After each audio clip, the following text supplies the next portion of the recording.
Periodismo hoy.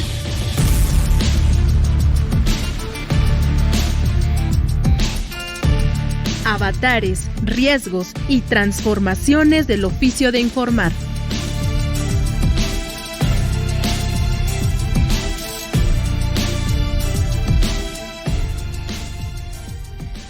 Hola, ¿qué tal? Bienvenidas, bienvenidos a su programa especializado en temas de periodismo, Periodismo Hoy. Yo soy Alexia Cervantes y me acompaña en este espacio el periodista Andrés Solís. Andrés, ¿cómo estás? ¿Cómo estás, Alexia Cervantes? Con el placer de saludarte a ti y toda la audiencia que siempre nos acompaña a través de las distintas frecuencias de Radio Educación, en la radio abierta, en AM, FM y también a través de las plataformas digitales. Y estamos arrancando esta emisión donde vamos a tocar un tema bastante complicado, no solamente por el tema en sí, o sea, vamos a hablar de periodismo, sí, por supuesto, vamos a volver a hablar de cine, pero vamos a hablar de el tema que abordó este trabajo periodístico en particular, el cual para su realización se llevó, si mal no recuerdo, 4 años, Alexia.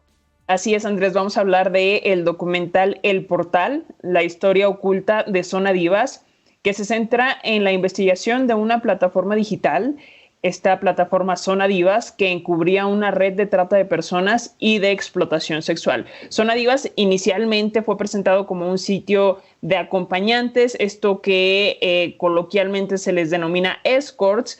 Y bueno, esta plataforma era utilizada para reclutar mujeres, principalmente mujeres migrantes que posteriormente eran explotadas sexualmente, y a lo largo de la investigación periodística se reveló además la participación de grupos criminales y la inacción de las autoridades, por lo que esta red estuvo operando impunemente por años.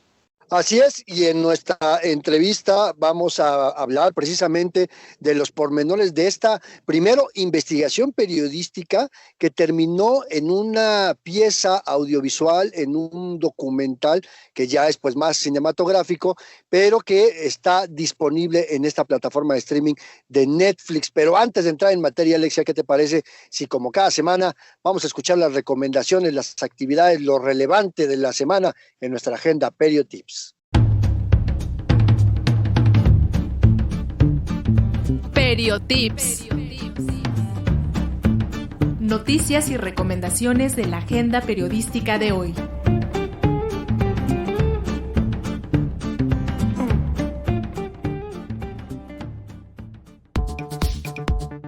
Iniciamos con nuestras recomendaciones. Corriente Alterna te invita a ser parte de la 6ª generación de la Unidad de Investigaciones Periodísticas. Este curso brinda las herramientas, mentorías y capacitación necesaria para desarrollar competencias como periodista.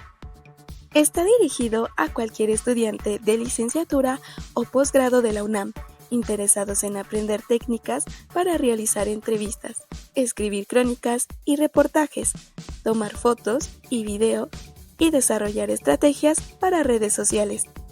Tienes hasta el 4 de noviembre para postularte. Para más información, visita la página web www.corrientealterna.unam.mx. El programa de educación continua de la Ibero te invita a ser parte de su diplomado Comunicación y Periodismo con Perspectiva de Paz y Derechos Humanos. Este curso profundiza en los procesos de relación a partir de los niveles y sistemas de comunicación y de información. Con base en ello, ofrece herramientas de transformación social a partir del tratamiento de la noticia del periodismo de paz.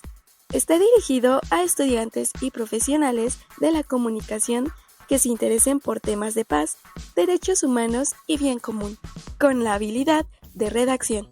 Dará inicio el 6 de noviembre. Para más información, visita la página web www.diplomados.ibero.mx. UDG Virtual te invita a participar en su taller de lectura y redacción de textos académicos.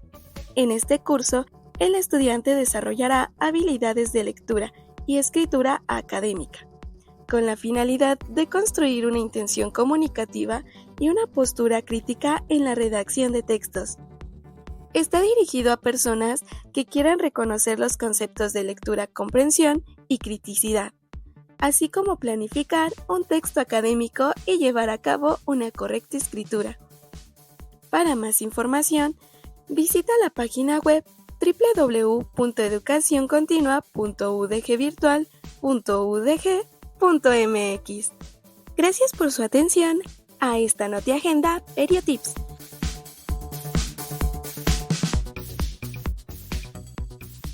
Recuerden que estamos aquí muy pendientes en todas nuestras redes sociodigitales, en Periodismo Hoy, así nos encuentran en Facebook, en X somos @hoyperiodismo, donde compartimos sus comentarios, sus inquietudes. Alguien nos preguntaba hace unos días, Alexia, un mensaje que me pareció muy buena propuesta de hacer un programa sobre periodismo especializado en videojuegos. Creo que es un temazo, no es algo que hayamos abordado, así es que vamos a abordarlo. Y bueno, y también ahí pueden encontrar nuestro podcast con las emisiones que se han hecho en el último año en nuestras redes sociodigitales y claro en la página web de Radio Educación, www.medioradio.edu.mx. ¿Y qué te parece, Andrés? Y también aprovechamos para dar algunas pistas de nuestra sección Un Día en la Prensa, este espacio en el que hablamos de distintos sucesos y su abordaje en el periodismo. Y el tema de esta sección hoy tiene que ver con un evento en el que los ojos del mundo se centraron en México, un evento que promovía la paz mundial a pesar de las tensiones locales que en ese momento había en nuestro país y también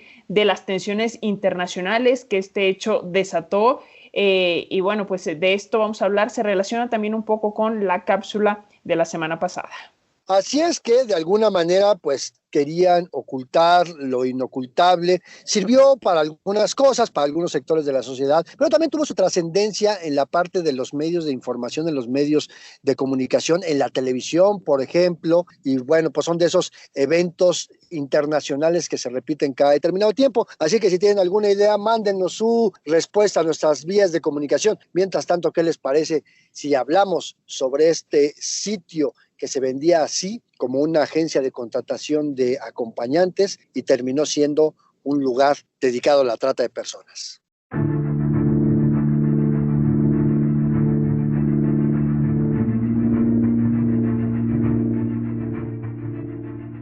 El caso de El Portal, la historia oculta de Zona Diva, se centra en una investigación, Alexia, sobre una red de trata de personas y de explotación sexual que operaba a través de una plataforma en línea que así se llamaba, Zona Divas. Este sitio web, disfrazado como un portal de servicios de acompañamiento, de esto que llamamos escorts, pues también fue utilizado para captar a mujeres, muchas de ellas migrantes, y obligarlas a ejercer la prostitución, como siempre, bajo condiciones de explotación. Este documental además expone la estructura criminal detrás de Zona Divas y pone en evidencia la tragedia de muchas mujeres que fueron víctimas y que además también algunas fueron asesinadas.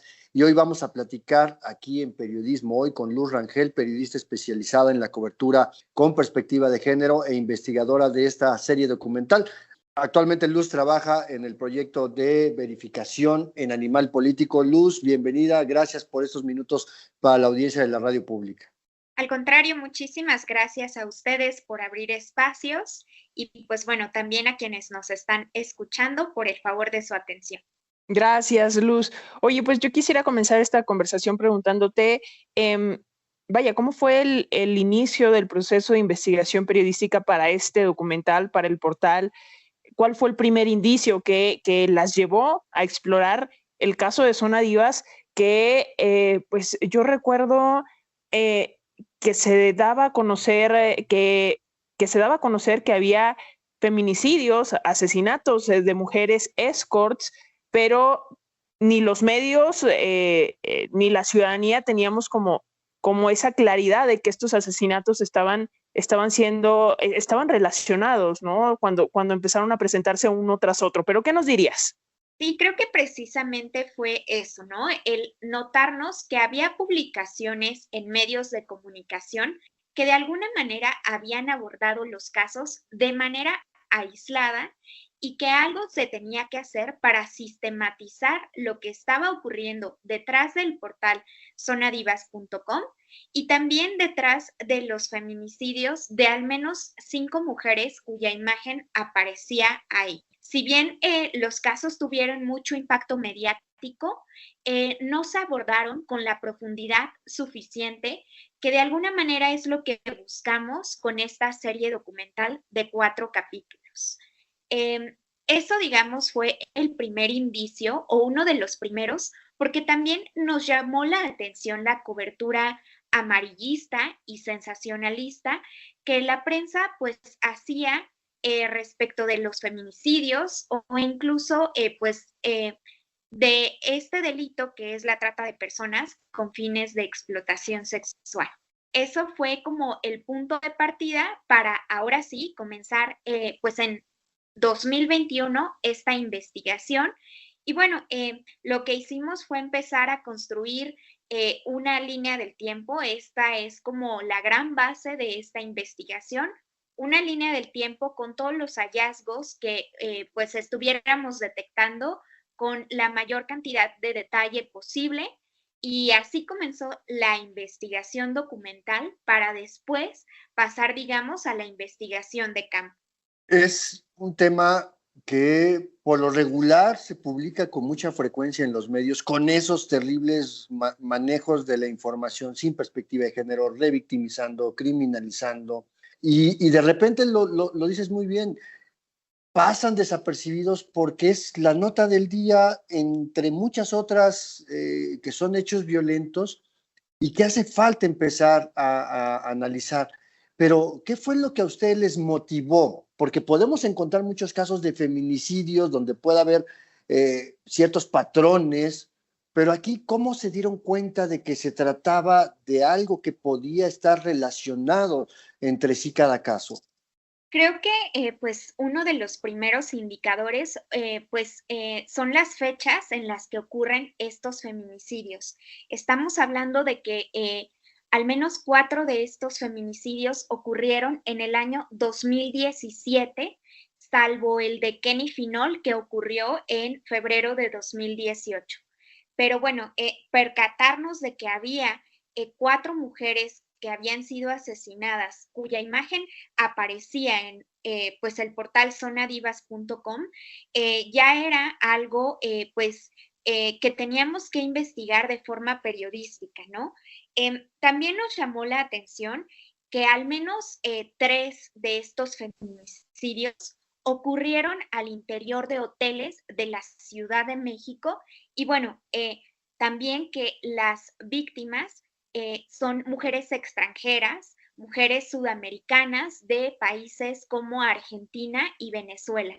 Esos eran algunos indicadores que nos decían que ese tema tenía que investigarse, ¿no? ¿Cómo es posible que a 5 de ellas las hayan asesinado en menos de un año, ¿no? O en este periodo de 2017 y 2018. Oye, Luz, ¿qué otras periodistas o qué otras personas participaron en esta investigación que dio pie al documental? Es decir, primero se juntó el equipo y empezaron a investigar ese caso tal cual de forma periodística y ya después se dio pie al documental, o fue un trabajo a la par. Y bueno, que nos digas esto, ¿no? ¿Quiénes más participaron? Pues la verdad es que fue un trabajo en equipo y este equipo fue multidisciplinario, ¿no? Cuando inició el proyecto por parte de la productora, pues Mezcla, fue más bien desde la producción que se convoca a pues este equipo de periodistas que pues por una parte es uno de los sellos que tiene Mezcla, ¿no? El rigor periodístico y por otra, la creatividad del cine. En esa creatividad, pues bueno, las productoras Laura Woldenberg e Ivonne Gutiérrez, colaboraron con Astrid Rondero y Fernanda Valadez, quienes dirigen la serie, y Carla Casillas comenzó a armar este equipo de investigación que estuvo integrado pues por periodistas de Argentina, de Venezuela, de la Ciudad de México, incluso de España. Y bueno, a mí lo que me gustaría resaltar es que, pues bueno, es gente que ya de alguna manera había tenido acercamiento a ese tema, ¿no? Con investigaciones previas como Mujeres en la Vitrina, Migración en Manos de la Trata, o con la publicación del reportaje Hoteles Feminicidas en la Ciudad de México, que fue mi caso, ¿no?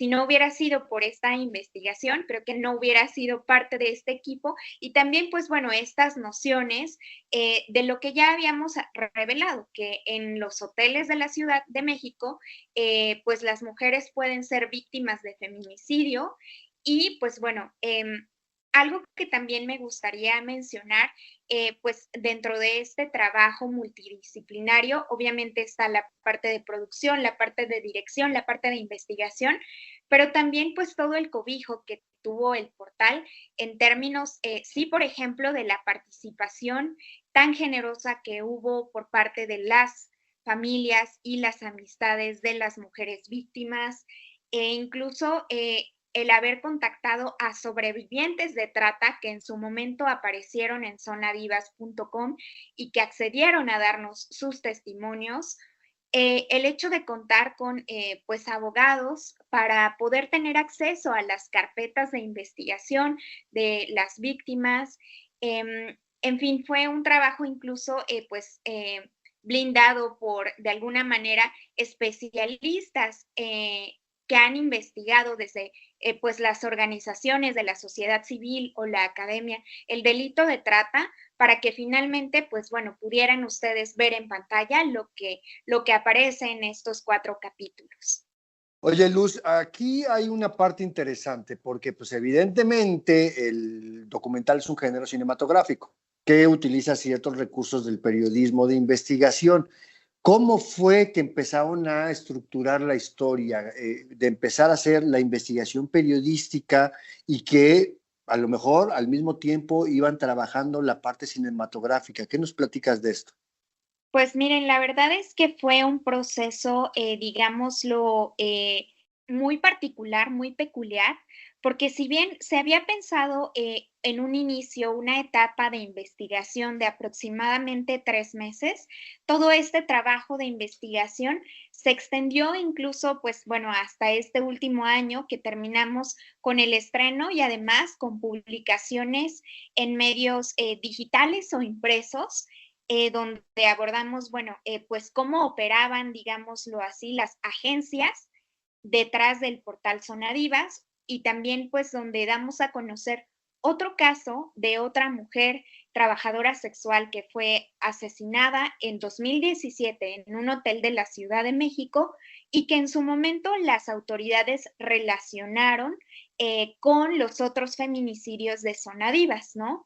Pero pues en realidad lo que ocurrió fue que esta investigación se prolongó más del tiempo que se esperaba y bueno, fue toda una organización entre los equipos, entre el equipo de producción, investigación y dirección para poder realizar pues los rodajes conforme a los tiempos, ¿no? Sí hubo un momento en el que pues la investigación todavía no se terminaba, todavía no se detenía lo que estaba trabajando ese equipo y ya habían comenzado los rodajes, pero prácticamente algo que hay que distinguir es que sí hubo cierto periodo, digamos, para avanzar lo más que pudiéramos con una investigación documental en fuentes abiertas. Esto podía ser desde una conferencia de prensa, desde una publicación en un medio de comunicación, algún informe, algunos datos abiertos sobre trata.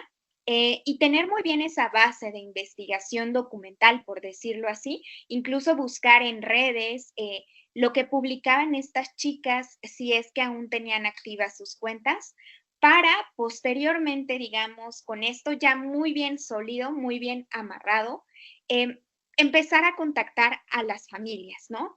A las familias de las mujeres víctimas o incluso a las sobrevivientes. A ellas les pedíamos que si podían, pues, colaborar con nosotras porque nuestra intención era, primero, hacer un ejercicio de memoria y de recuerdo para quienes ya no estaban aquí, para contar sus historias a través de quienes las amaron, ya fueran pues familiares o fueran amistades, verlas como pues mamás, como hijas, como hermanas, como amigas Y además, a partir de ese acercamiento, pues hacer este llamado a la justicia y de alguna manera también, pues entender la complejidad del delito de trata en México, ¿no? Que pues implica todo un sistema que va desde la captación, el enganche, el traslado, el alojamiento y finalmente pues la explotación sexual. Pero prácticamente yo dividiría en esos dos términos la investigación documental muy sólida que nos empezó a abrir puertas en el trabajo de campo para que finalmente pudiera realizarse el rodaje, ¿no? Independientemente de que estas fases en algún momento se cruzaran, fue así como se desarrolló la investigación, que bueno, finalmente duró pues desde 2021 a 2024. Oye, Luz, y preguntarte también qué retos se enfrentaron al cubrir este tema tan delicado en términos de seguridad, ¿no? Porque en estas redes de trata, obviamente detrás de ellas están grupos criminales y también pues muchas autoridades que están siendo cómplices de estas redes de trata. En ese sentido, en términos de seguridad, ¿cuáles fueron los retos? Pues bueno, creo que uno de los principales retos para nosotras era pues no caer en ningún argumento revictimizante, amarillista, sensacionalista. La verdad es que nuestro compromiso siempre fue con las mamás, con las familias, con las amistades que habían accedido a platicar con nosotras y creo que la principal preocupación del equipo era no ponerles en riesgo a estos personajes que son los que ustedes pueden ver a cuadro, ¿no? Nos importaba mucho la seguridad de la familia de Kenny Finol, nos importaba mucho la seguridad de la familia de Genesis Gibson, nos importaba mucho la seguridad de la familia de Wendy, nos importaba mucho la seguridad de la familia de Karen. Y creo que eso fue pues muy importante para nosotras, ¿no? El hecho de que nos ayudó en gran medida que no estuvieran necesariamente en México, que era donde había ocurrido el feminicidio de sus hijas y donde de alguna manera también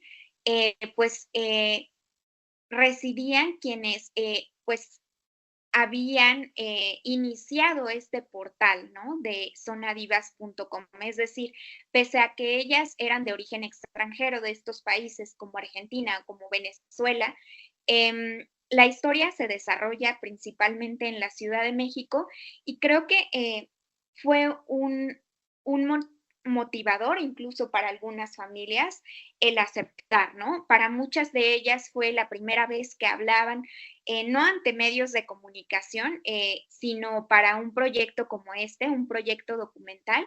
Y creo que eso de alguna manera nos dio muchísima tranquilidad.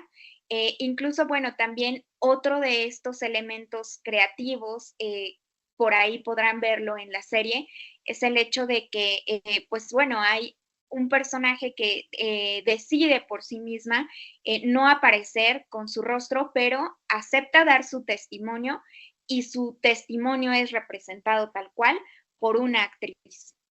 Estamos platicando con Luz Rangel, periodista especializada en la cobertura con perspectiva de género y quien participó en este documental Detrás de Zona Divas. No le cambie, estamos en Periodismo Hoy a través de las frecuencias de Radio Educación.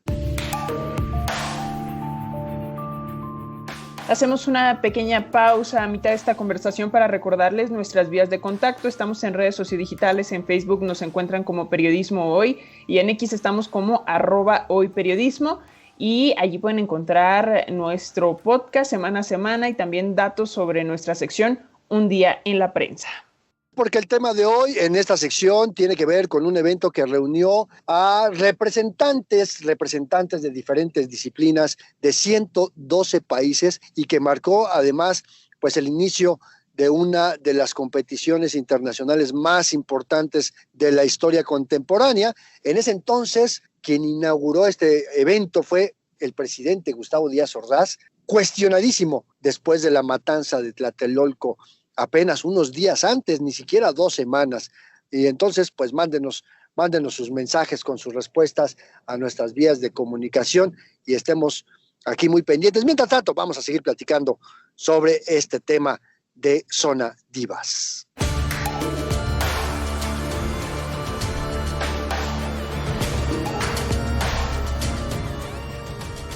Seguimos platicando, Luz, y nos decías un poquito este acercamiento que tuvieron con las familias, pero cuando hacemos periodismo en el que hablamos de historias de vida, siempre vamos a correr el riesgo de la revictimización, ¿no? Tú ya decías un poquito lo que hicieron para evitarlo y este respeto que tuvieron inclusive a la imagen de las personas, a la seguridad de las personas, pero ¿cómo fue que las familias se pudieron involucrar, aceptaron involucrarse?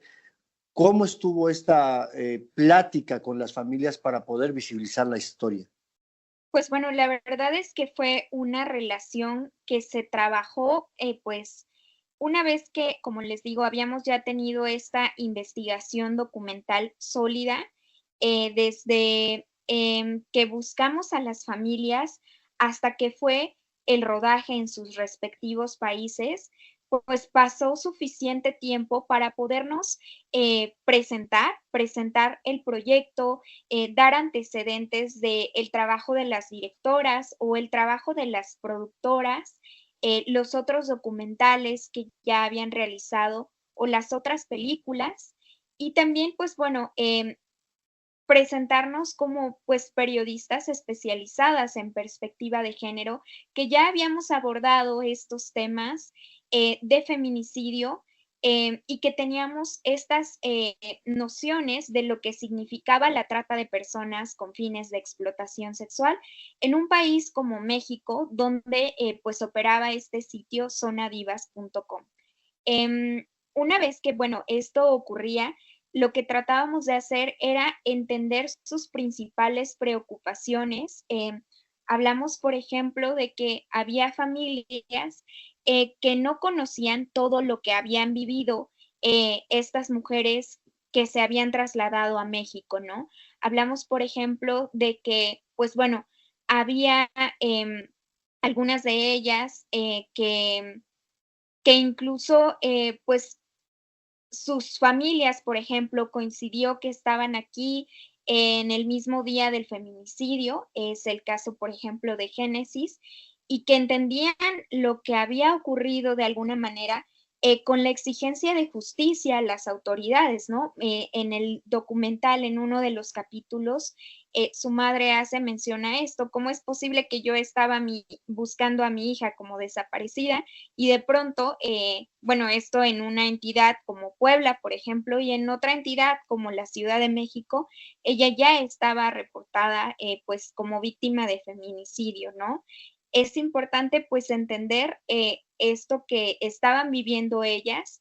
Es importante también entender que no les habían buscado las autoridades, por ejemplo, que no habían llevado un seguimiento de los casos desde 2017 que habían ocurrido a la fecha. Entender también que hubo un cambio de administración y que de alguna manera pues esas inquietudes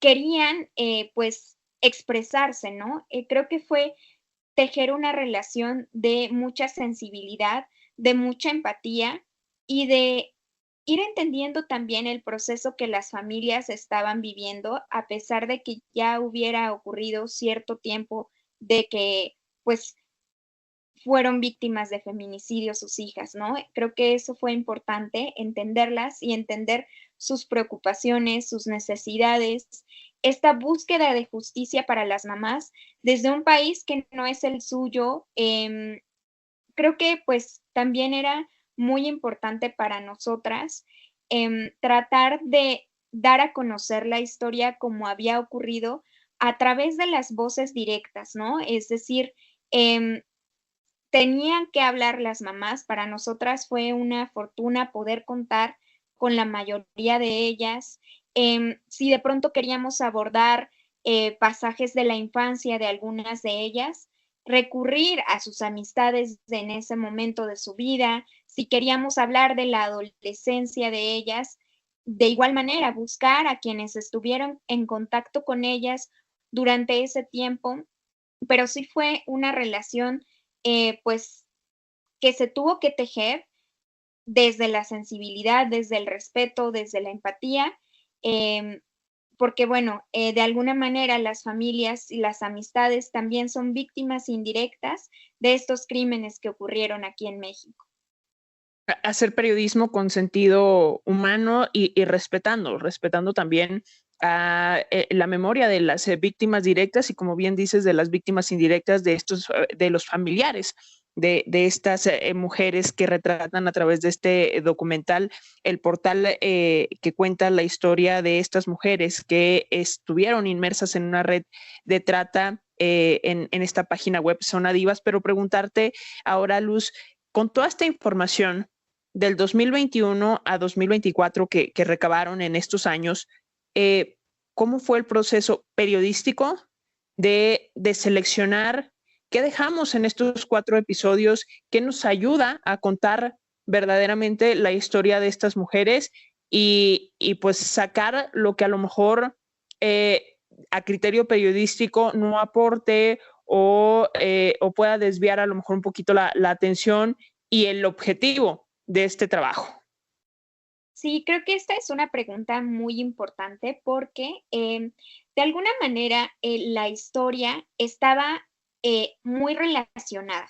Hablamos de que las 5 víctimas de feminicidio se conocían entre sí, o al menos la gran mayoría, que pues compartían los países de origen, que además habían incluso tenido una relación de amistad, que habían vivido juntas en su momento, y eso nos ayudaba mucho para entender muy bien que el foco de esta historia iba a estar en quienes ya no estaban, ¿no? Eso teníamos muy claro. La historia que queríamos conocer era la de Wendy, era la de Génesis, era la de Karen, era la de Andreina y era la de Kenny Finol. Ellas 5 de alguna manera marcaban la pauta tanto de la investigación como de lo que finalmente quedó en pantalla.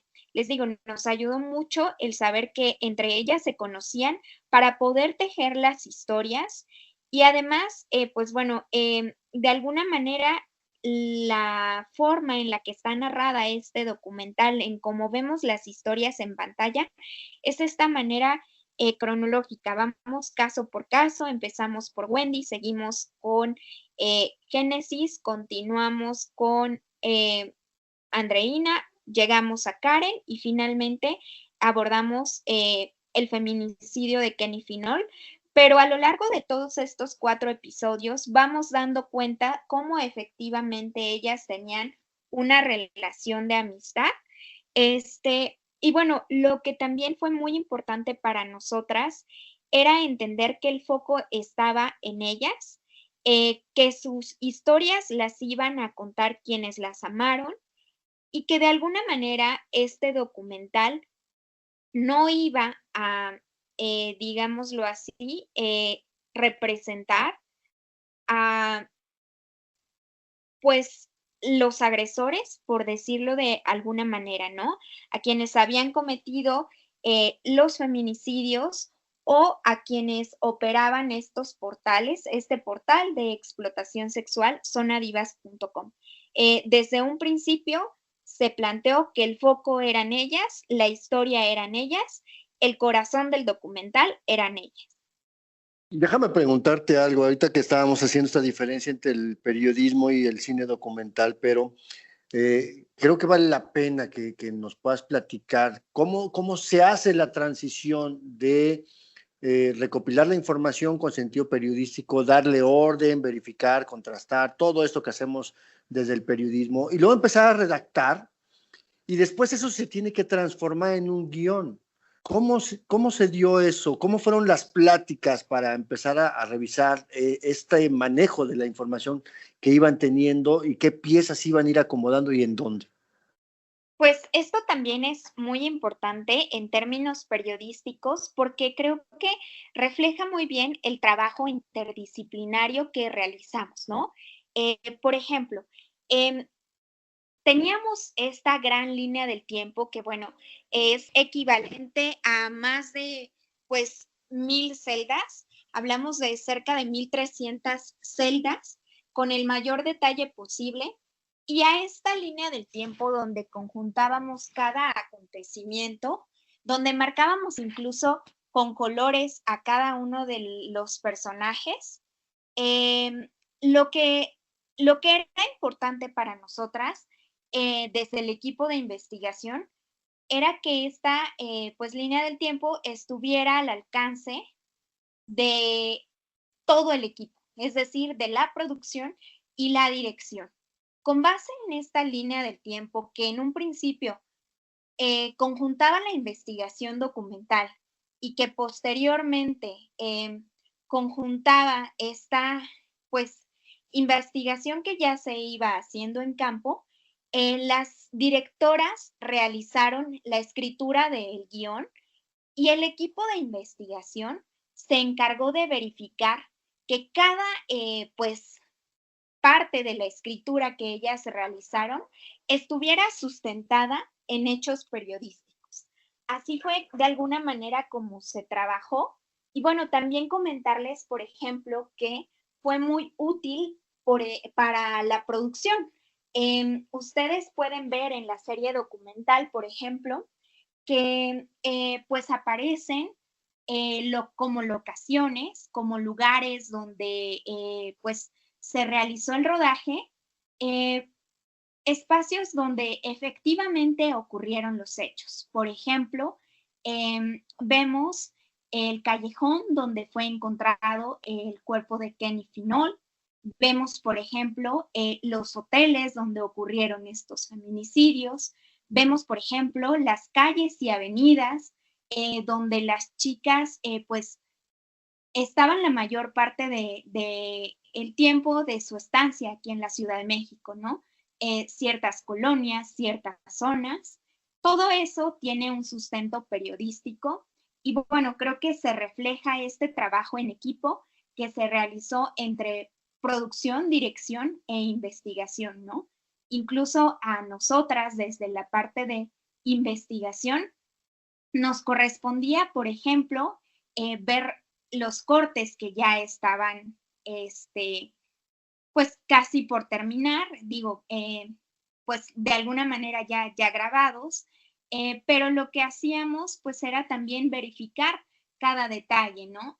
Si de alguna manera sabíamos y teníamos sustento para afirmar que la víctima había ingresado a tal habitación, a tal hora, con tal vestimenta, con tal persona, todo para nosotras construía pues un dato que tenía que reflejarse en pantalla de la forma más fiel posible a cómo ocurrieron los hechos, ¿no? De la forma más apegada a la realidad, por decirlo de alguna manera. Luz Rangel, periodista, ¿dónde podemos ver esta serie documental que se dividió en 4 episodios, ya nos lo decías, con este caso de Zona Divas, con este caso de trata de personas y de feminicidios? ¿Cómo accedemos a este material? Bueno, pues desde el 5 de septiembre estos 4 capítulos están disponibles en la plataforma Netflix. Esperemos que, bueno, puedan consultarlos, que lleguen al 4.º capítulo. Sabemos que, bueno, no es un contenido sencillo de ver, sencillo de digerir, pero confiamos en que es un tema que se tiene que abordar, la trata de personas, y que seguramente pues va a despertar conversación y reflexión. Entonces, pues les invitamos a ver los 4 capítulos de El Portal, la historia oculta de Zona Divas. Y que es un tema que va a dar todavía mucho para más, esto de la trata de personas, que es un tema que va aumentando porque se ha vuelto también parte del negocio del crimen organizado en México, no nada más en otras naciones. Y bueno, apenas a inicios de este mes de octubre se acaba de rescatar un grupo de mujeres de varias nacionalidades, fundamentalmente de Colombia, que llegaron a México bajo engaños también con este tema de trabajar en una agencia de modelaje. Pero bueno, Luz Rangel, Gracias por la conversación, gracias por ayudarnos a entender y mostrar un poco del uso del periodismo para visibilizar este tipo de fenómenos, y confiamos en que podamos platicar contigo en otro momento. Muchas gracias a ustedes por abrir este espacio. Como comentábamos, creemos que la serie El Portal, la historia oculta de Zona Divas, levanta muchas conversaciones y bueno, para nosotras es un gusto que pues en medios públicos se estén llevando pues estas conversaciones, se estén abordando estos temas. Muchas gracias, Luz. Y bueno, pues vamos a dejar también por ahí el adelanto, lo que llamamos el tráiler de esta serie documental en nuestras redes sociales, y por lo pronto te enviamos un fuerte abrazo y seguimos en comunicación.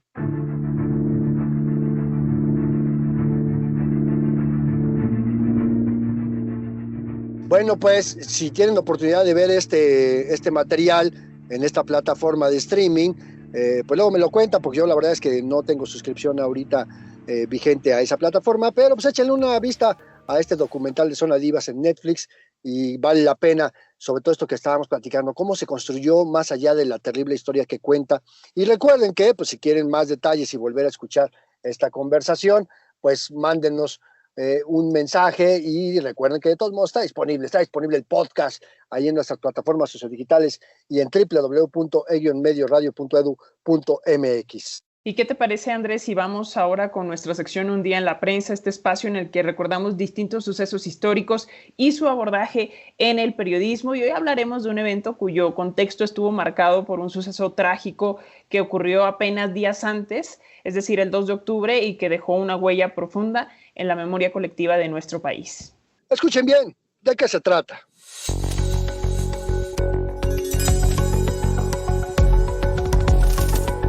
Un día en la prensa. Las grandes noticias que han hecho historia.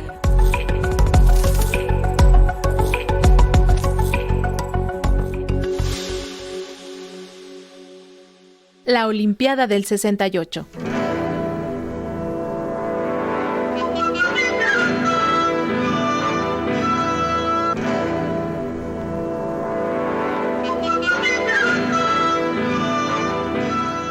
Fue lo mismo un evento cultural, deportivo e histórico que se transmitió por primera vez vía satélite y a color a todo el mundo, lo cual lo volvió un hecho noticioso aún más difundido. Y al mismo tiempo, sirvió en parte para distraer la atención de la masacre que se había vivido 10 días antes en Tlatelolco. Fue la inauguración de los Juegos Olímpicos de México el 12 de octubre de 1968.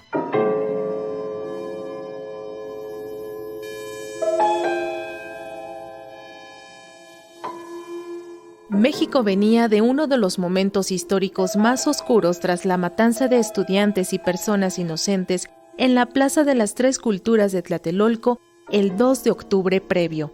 La imagen del país, y sobre todo del gobierno mexicano, estaba manchada, y el Estado mexicano, bajo el escrutinio internacional por sus acciones y omisiones que se venían arrastrando meses atrás. Durante el movimiento estudiantil, de poco servían las campañas de propaganda oficial para que los Juegos Olímpicos de ese año fueran la nota principal en la prensa, en lugar del movimiento estudiantil.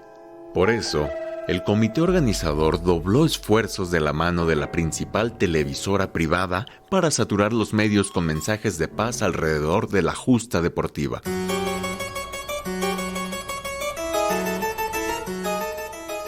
El comité organizador estaba encabezado por el afamado arquitecto Pedro Ramírez Vázquez, consentido del gobierno y muy vinculado al entonces Telesistema Mexicano, el antecedente de Televisa.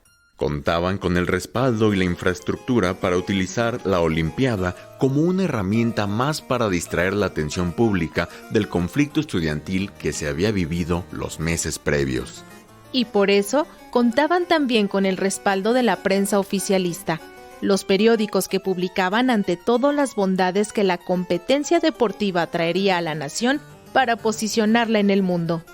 El escenario para el 12 de octubre de 1968 estaba listo, y la presencia de la prensa nacional e internacional estaba garantizada.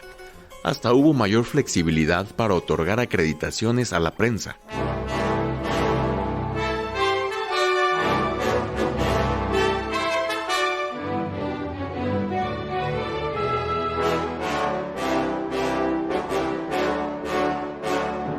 La ceremonia transcurrió sin incidentes, con toda la festividad típica de una Olimpiada. Fue la primera inauguración que se vio a color en televisión y se transmitió vía satélite. Al día siguiente, las primeras planas de los periódicos destacaban el inicio de la fiesta deportiva, y ya poco se publicaba sobre los remanentes de lo sucedido 10 días antes en Tlatelolco. La Olimpiada de México en 1968 se convirtió en la competición más mediática hasta entonces, gracias al desarrollo tecnológico del momento y porque además se rompieron récords. Y también porque se vieron actos de protesta política como la encabezada por 2 atletas estadounidenses con el puño en el aire, en apoyo al movimiento de derechos civiles de la población afrodescendiente.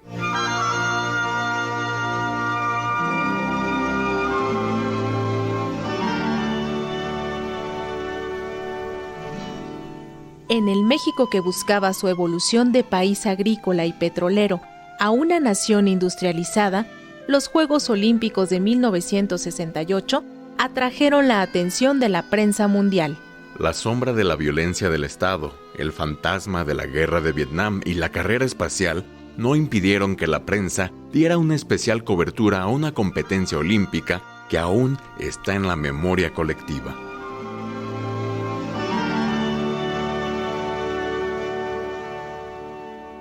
Bueno, pues el tiempo se agota y es tiempo de despedirnos, no sin antes, como siempre, agradecer el enorme favor de su compañía, de su sintonía, de su escucha. Gracias por prestarnos sus orejas, decía alguien por ahí hace unos años, para poder platicar sobre estos temas que siempre son de interés público. Pero bueno, pues Alexia Cervantes, tenemos una cita, ¿no? Así es, Andrés Solís, nos escuchamos la próxima semana aquí en Radio Educación el próximo martes. Y bueno, no nos resta más que agradecerle también a las personas que se comunicaron con nosotros en la emisión pasada, a Jorge Córdoba, a Lorena Carrión, también un saludo para Óscar Torres Mendoza, que, bueno, pues ya decíamos, nos hicieron llegar sus sugerencias, particularmente en el caso de Óscar, es quien nos sugiere que abordemos el tema de el periodismo especializado en temas de videojuegos, y por supuesto que lo vamos a hacer en las siguientes emisiones. Gracias también a todas las personas que se comunicaron hoy. Posteriormente la producción nos estará haciendo llegar sus mensajes, y bueno, pues nos escuchamos la próxima. Andrés Solís. Alexia Cervantes, un placer como siempre, nos escuchamos la próxima.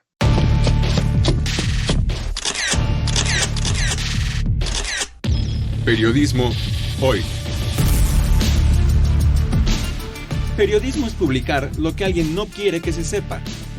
Todo lo demás son relaciones públicas.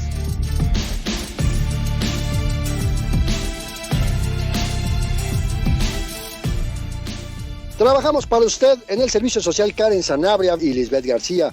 La musicalización de Óscar Solís, Edith Rojas en la asistencia de producción, en la conducción Alexia Cervantes y Andrés Solís, en una producción a cargo de Graciela Ramírez para Radio Educación.